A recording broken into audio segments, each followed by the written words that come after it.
Kenneth Juster served as the U.S. Ambassador to India from 2017 to 2021. He earned his bachelor's degree, Phi Beta Kappa, in government from Harvard College in 1976, and also earned a master's in public policy from the Harvard Kennedy School, as well as a JD from Harvard Law School in 1979. Welcome back to Cambridge, Thank Ambassador. you very much, Mark. It's a pleasure to be here. I wanted to ask if you could start by describing the state of U.S. India relations today. Well, U.S. India relations, I think, are in a very strong position today. There's really been a transformation over the last 22, 23 years of the relationship. For the Cold War, the relations were cordial but somewhat cool. But right at the end of Bill Clinton's term as president, he traveled to India. At that time, India, a lot of Indian companies were on the U.S. sanctions list for the nuclear tests they had done in 1998. But President Clinton had always wanted to travel, and he went at the end of his term. And that began to warm up the relationship. And then President George W. Bush really had the idea of transforming U.S.-India relations, feeling that the world's oldest democracy, the United States, and the world's largest democracy, India, should have a much more cordial and productive relationship than had been the case to date. And that process began when I was Undersecretary of Commerce for Industry and Security, in charge of all of our sensitive dual-use technology that has both a civilian and a military application. And that's what India wanted increased access to, and wanted to get its own companies off the entities list, the sanctions list. And so we worked out a process. First, we created a high technology cooperation group that I and the Indian Foreign Secretary co-chaired, and then an initiative called the Next Steps in Strategic Partnership that gradually began to enhance our working together on high technology issues, civil space, civil defense, and civil nuclear issues. And that eventually led to the civil nuclear agreement in 2008. And this really promoted the relationship, and we've expanded and deepened the relationship over the years to the point that today we cover virtually every issue of human endeavor: defense, counterterrorism, nonproliferation, trade, investment, energy, the environment, education, agriculture, space, oceans, science and technology, and so much more. And it's bolstered by a tremendous people-to-people relationship with over 4 million Indian Americans living in this country and close to 1 million Americans living in India, often the children of Indian couples when they lived in the United States. But so the relationship has really expanded in every respect. The Prime Minister Modi, was here in June on a state visit, and it was went extremely well and enhanced our defense cooperation. We're working together in new areas of critical and emerging technologies such as artificial intelligence, quantum computing, and semiconductors, and working on now what's become an important issue of resilient supply chains, and really so much more. So it's in a very strong position, but it's important to recognize that we are not allies. We are strategic partners. India does not have alliances with any country. It really relishes its independence of foreign policy for historical reasons. It doesn't want to be subordinated to any other country. And so we work together as partners with a very large area of coinciding interests, but everything is not agreed on across the board. And a lot of issues we negotiate and work together, but we're in a very strong position right now. And as you mentioned, this took a lot of hard work, work that you played a key role in both the first Bush administration as well as in the second Bush administration, and then also the vital role of the private sector. You've played senior leadership roles both in finance and in technology firms, and those are two sectors that played a key role in terms of tying these two countries together. But there's nothing really quite like the interpersonal importance of the role that the ambassador plays, particularly in a country like India where relationships are so important. What are some of the key steps that you think are important for us to realize that you took during your time in New Delhi to put us on this upward trajectory. Thank you. And while I did serve in the first Bush administration, the India work was really the second Bush, of George W. Bush, and the Trump administration when I was the U.S. ambassador there.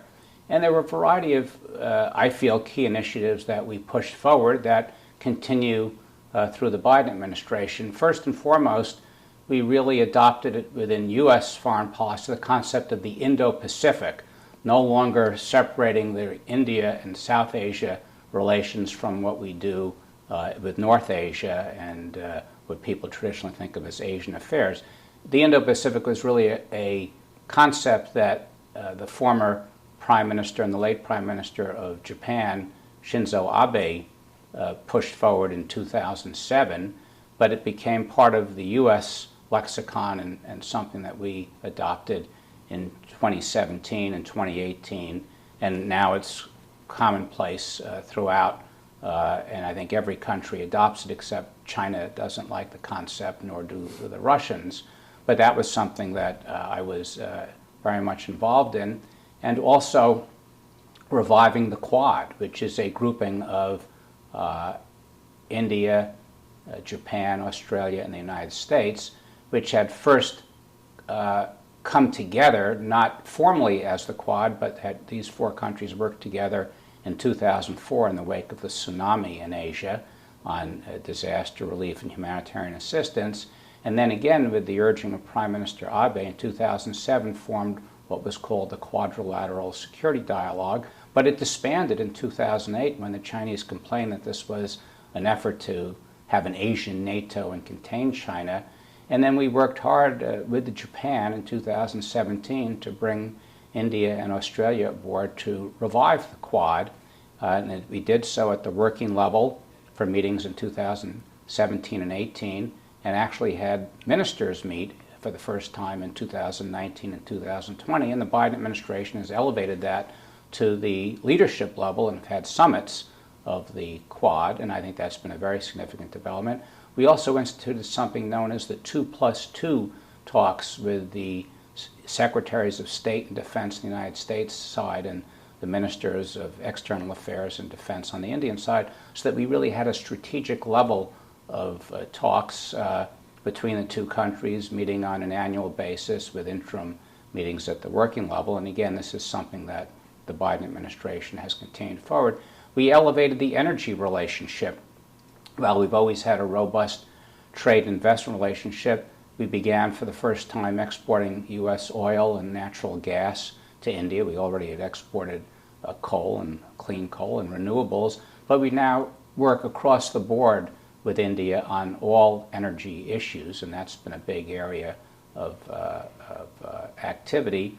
And health has long been an aspect of U.S.-India cooperation, but obviously with COVID-19, we worked together on manufacturing capabilities that India had for making vaccines with the development that was occurring in the United States and actually inventing these vaccines and helped produce them together. And we worked with India on a whole range of issues, whether it was contact tracing, other types of diagnostics and medicines for treating COVID. So that's another big area of cooperation. But as I said, we worked on a whole range of issues, on counterterrorism issues together, regional issues.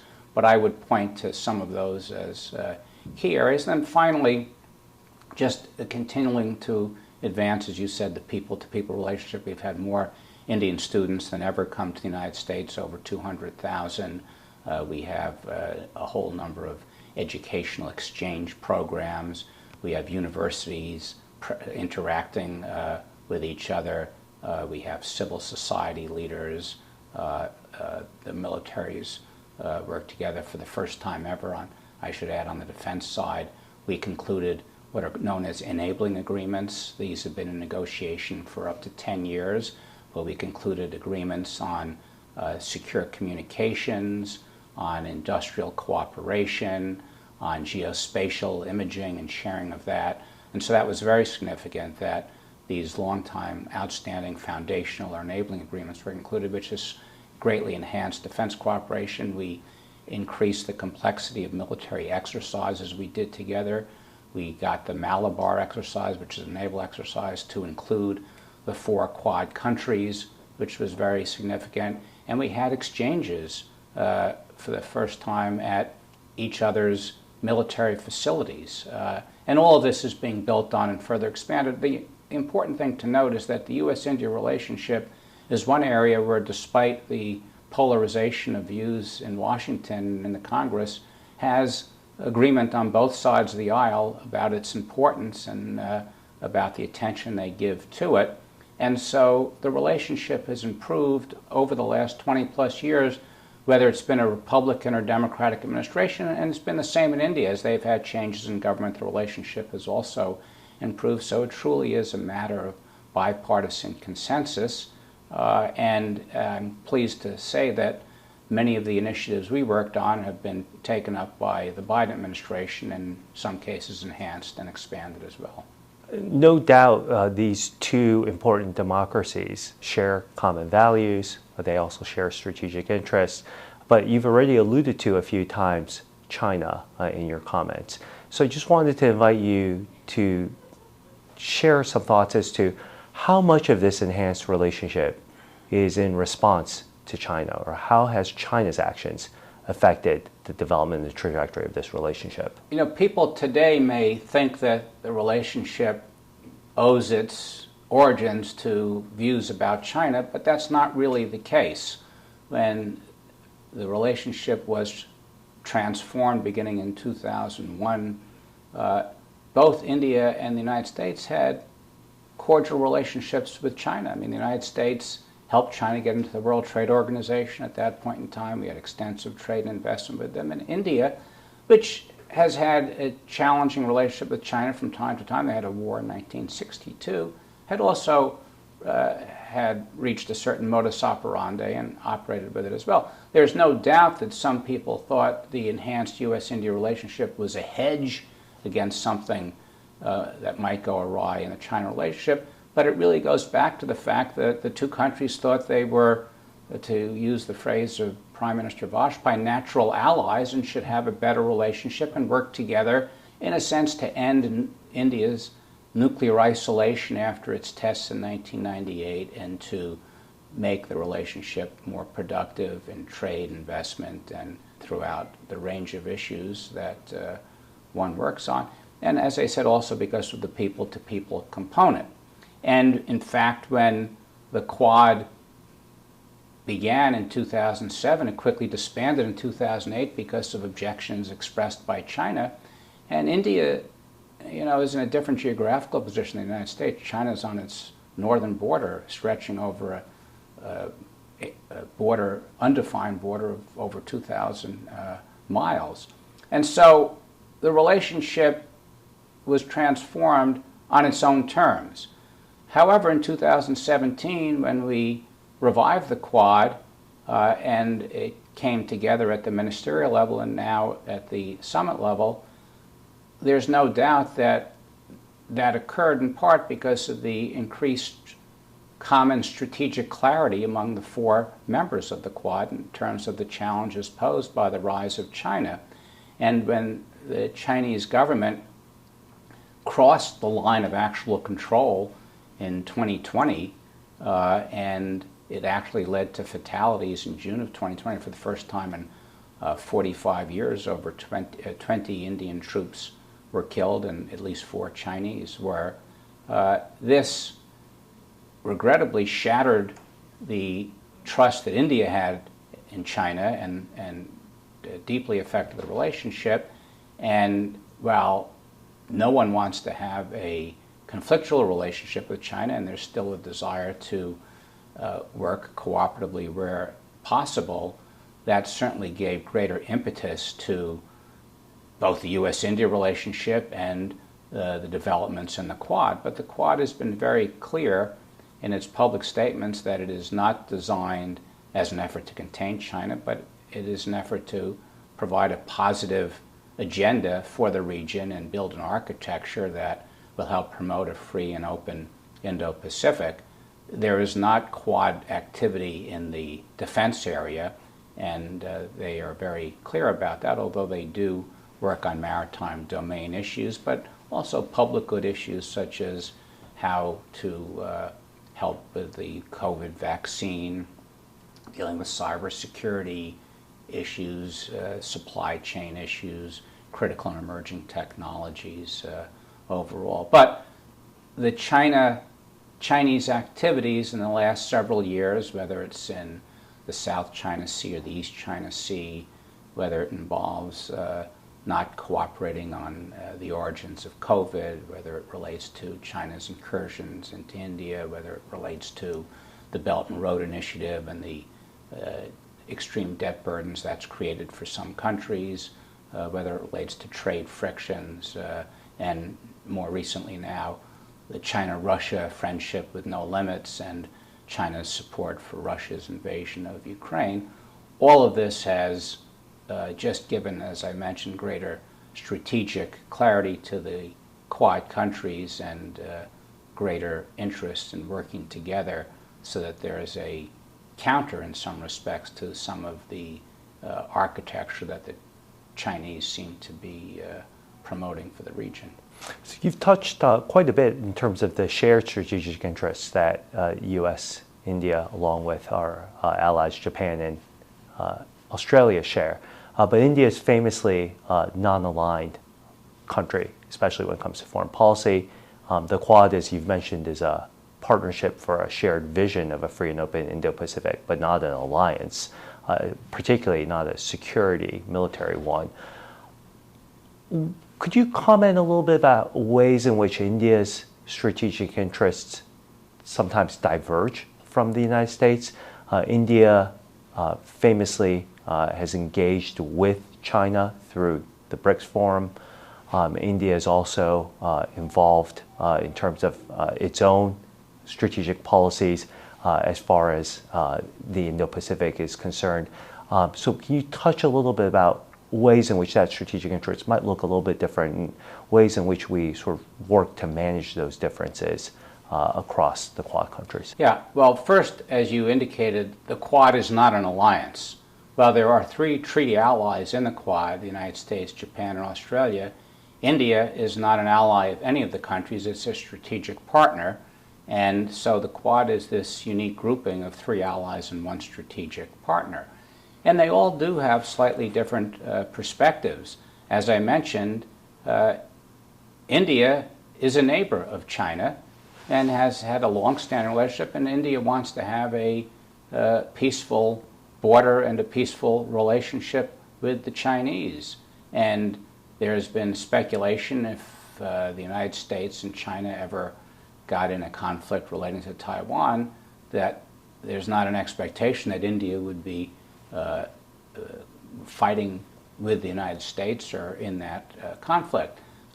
Because of its historical and geographical position, I think India wants to be very careful not to do anything that's unnecessarily provocative. They have extensive trade. But as I said, the 2020 incidents have badly affected the relationship. Before that, while I was in India, the Prime Minister Modi and President Xi had informal summit meetings in 2018 and 2019. I think that from India's perspective, they felt the relationship was at a good point. They felt there were protocols established to deal with the border issues, and they had compartmentalized the border issue and otherwise were having a productive economic relationship. Now, after the incidents in 2020, and there have been a few minor sort of skirmishes since then, but since then, the Chinese would like to again compartmentalize the border and resume the productive relationship, but India's view has been nothing will be normal again until the status quo ante is restored on the border and the line of actual control area. And so right now, the relationship with China from India's perspective is not as friendly and cordial as they'd like it to be, but they definitely want to have a peaceful relationship. The United States also doesn't want to have conflict with China. In fact, we're looking forward to President Xi attending the APEC summit meeting in San Francisco in mid-November, meeting with President Biden. Both countries in recent months have really worked to try to reestablish dialogues. The United States has sent 4 cabinet ministers, Blinken, Yellen, the Secretary of Commerce, Gina Raimondo, and the Special Envoy for Climate, John Kerry, to China. China has sent its Foreign Minister, Wang Yi, to the United States, and as I said, we're now hoping for a summit meeting, a separate bilateral at APEC. We're hoping to reestablish a military-to-military dialogue. So I think the countries are aware of the need to have a working relationship and not get into a situation where if an incident occurs, there's no way to diffuse it overall. But that said, the United States has sanctions against China, has trade complaints, and there's been more conflictual elements to the relationship than I think India perhaps is comfortable with in its own proximity and historical relationship with China. So there is clarity about the challenges, but there are slight nuances of difference in how they each approach the situation overall. More broadly, and you mentioned the BRICS expansion, India, as part of its independent foreign policy, or what's been labeled at times strategic autonomy, believes in a multipolar world and wants to have strong relations with all countries. And they've been, since the 1990s, a part of the RIC group, Russia, India, China. In part, this came about as a reaction to the unipolar world that the U.S. led, and these are countries that didn't want to be in a unipolar world. Then there was later the BRIC and then the BRICS, which was intended to bring together emerging economies. Today, some of those economies aren't so vibrant, but India operates in that. They're part of the Shanghai Cooperation Organization, which also includes China, Russia, and the United States is not part of that. And India feels, as evidenced by the G20 summit that just occurred, that it's the voice of the global South and the less developed, low and middle income countries. And India seeks to reform some of the international system to give it a greater voice, because it feels that some of the institutions set up after World War II don't reflect the realities of today, and India should have a permanent seat on the Security Council at the United Nations and greater involvement in other global institutions. And so India seeks to reform the system, and as I said, has a vision for a multipolar system. That might be slightly different than the United States, but there's still a strong confluence of interests and desire to work together across a variety of issues, but everything is not viewed the exact same way. Well, thank you very much for highlighting the complexity and the nuances of this relationship, particularly since many of our viewers are focused on China and China studies. You've already alluded to several of the common misunderstandings or misgivings that people may have in looking at the U.S. India relationship. But is there anything else you'd want to touch upon, or anything else that you'd want to highlight for those who are China watchers but may only be occasionally paying attention to what's happening with India or the Quad? Yeah, I think it's important to note that the United States and India recognize that China is rising and want it to occur peacefully and productively. But they also, I think, have reached the point where they, and the Chinese, I think, would concur, don't want to be overly dependent on the other, and therefore look for supply chains that may not make them dependent in critical ways on each other, and want to make sure that if China is offering assistance that creates debt burdens for other countries, that India or the United States might have alternatives, but they want this in the overall construct of creating a productive architecture for the Indo-Pacific and the world more broadly that doesn't put down China and allows China to play its rightful role in the world, but keeps the Indo-Pacific free and open with freedom of navigation, freedom of overflight, free trade, peaceful resolution of disputes, and most important, respect for sovereignty and territorial integrity.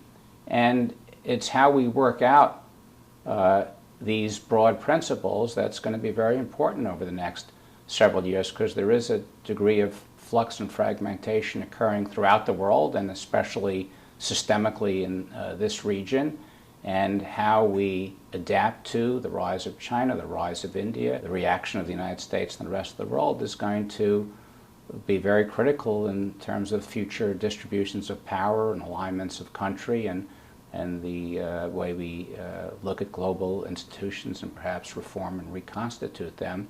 But hopefully it'll be in the context of cooperation and not conflict, but recognition that no one country is going to be a hegemon, and that especially in the region of the Indo-Pacific there needs to be a balance, and a strong India and other countries will be important to the equilibrium and stability of that region. Thank you again for being here with us. One final question. Sure.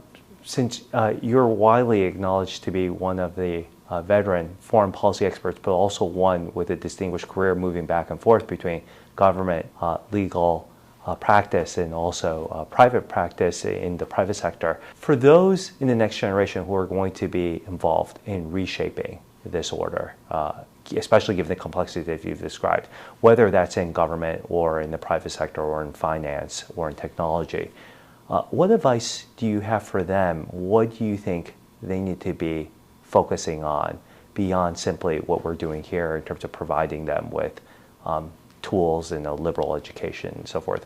What keeps you up at night, or what do you think should keep them up at night, and what do you think they can be doing to prepare to be architects of this new order? Well, as I look back on my career, I'm not sure I ever could have predicted it would have unfolded the way it has, but I do think the training you get in school, not to memorize certain facts, but how to think, how to approach issues, which I got a lot of at the law school and at the Kennedy School, is critical, because you'll be facing challenges you never knew existed 20, 30 years ago. I mean, look at technology, cybersecurity issues, supply chain issues, artificial intelligence and the challenges that poses. And I do feel if one can manage it, having experience in both the public and private sector, and I was fortunate in the private sector to work in two areas, technology and finance, where you really work across business sectors, so to speak, was very valuable, because for better or worse, government is increasingly involved in issues of data, privacy, where you store your data, all sorts of issues in the digital economy. And it's also because of concerns about self-reliance or rising economic nationalism or fair trade practices, increasingly involved in business activities, whether it be through sanctions, export controls, and now we have investment, incoming and outgoing investment monitoring. So having an understanding of these issues is invaluable, from not just reading about them, but actually being involved in them. And it was very helpful for me as ambassador to have had the experience, not just as a diplomat from former government positions, but to have been in the technology world, the investment world, and the legal world, so that I felt well equipped to deal with the range of issues and challenges that you face. So again, I think having a good educational foundation, being exposed to a range of activities in both the public and private sector, help equip you to deal with a whole range of issues that you may not even realize today you will encounter over the course of your career. The amount of change that is occurring and the pace of it in today's world is breathtaking, and you need to have a skill set that allows you to adapt and respond. Thank you again for being here with us, taking time out of your busy schedule, and for inspiring our next generation, especially through the Juster Fellows that you've endowed here at your alma mater. Thank you. Thank you very much, Mark. It's a pleasure.